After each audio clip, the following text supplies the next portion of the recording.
নমস্কার, আপনাদের প্রিয় চ্যানেল দর্পণে স্বাগতম। আজ আমরা আলোচনা করব পিতৃদোষ নিয়ে। আমাদের জীবনে অনেক সময় অকারণে বাধা আসে, যা আসলে পিতৃদোষের সংকেত হতে পারে।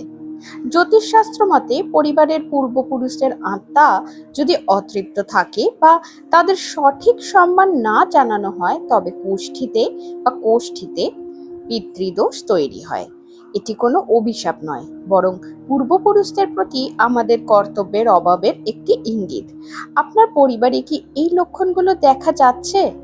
যেমন কঠোর পরিশ্রমের পরেও কাজে বারবার বাধা আসা, পরিবারে অশান্তি বা শুভ কাজে অহেতুক দেরি হওয়া, সন্তান লাভে বাধা বা সন্তানের বারবার অসুস্থতা, অকারণে আর্থিক ক্ষতি বা ঋণের বোঝা বৃদ্ধি পাওয়া।